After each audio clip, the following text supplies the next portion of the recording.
రేటస్ విడిస్తే దాన్ని చేప తిని చేప కడుపులో బిడ్డ పుడితే ఆ బిడ్డను పెంచుకోవచ్చా? ఆయన చేపకి హస్బెండ్ ఉంటాడా? హస్బెండ్ అండ్ వైఫ్ జంతువులు అయ్యాలి, ఎవరితో పడితే వాళ్ళతో సంభోగం చేస్తాయి. ఈ మాత్రం కామన్ సెన్స్. అరే బొక్కల డాక్టర్, నువ్వు నిజంగా డాక్టర్ చదువవా?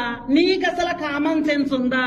2 చేపలు సంభోగం చేసుకుని గర్భవతి చేప పిల్లలకి జన్మనిస్తే మాకు ఎలాంటి అభ్యంతరము లేదు. కానీ మీ గ్రంథాల్లో మనిషి వీర్యాన్ని చేప తాగి గర్భవతి మనిషి పిల్లలకి జన్మనిచ్చింది. మనిషి వీర్యం తాగితే మనిషికే గర్భం రాదు కదా, అలాంటిది మనిషి వీర్యం తాగితే చేపకి గర్భం ఎలా వచ్చింది? ఈ నీచమైనటువంటి స్టోరీ శ్రీదేవి భాగవతంలోను మహాభారతంలో ఉంటది. ఒక రాజు భార్య తన కామ కోరిక గురించి భర్తకి చెప్తే అదే సమయానికి రాజు తండ్రి ఆ రాజుని పితృకార్యం కోసం నువ్వు అడవికెళ్ళి మృగాల్ని ఆటాడికిరా అని అంటాడు.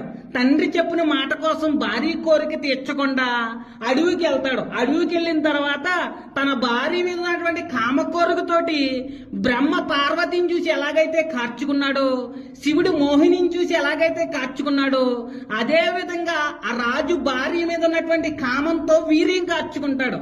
ఆ కార్చుకున్నటువంటి వీర్యాన్ని ఆకుల్లో పొట్లం కట్టి గెత్తకిచ్చి నా భార్యకి ఇచ్చి రమ్మని చెప్తాడు. ఇక్కడ నాకు అర్థం కాని విషయం ఏంటంటే ఆ వీర్యాన్ని తన భార్య ఏం చేస్తుంది?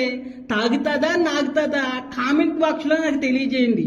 ఆ వీర్యాన్ని పట్టుకెళ్తున్నటువంటి గెత్తని మరొక గెత్త చూసి ఇదేదో తినే వస్తువు అనుకుని లాక్కునే ప్రయత్నం చేసినప్పుడు ఆ వీర్యం నీటిలో పడిపోద్ది.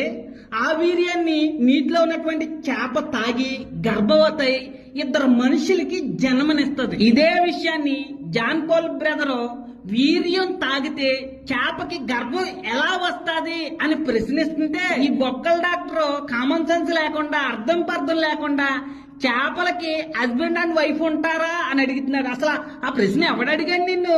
అంతేకాకుండా అవి జంతువులు అని అన్నాడు. అరే బాబు బొక్కలో, నువ్వు గ్రంథాలు చదవరా బాబు.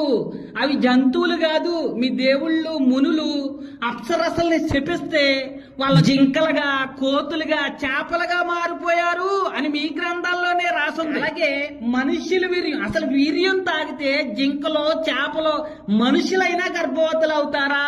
దీనికి సమాధానం చెప్పు.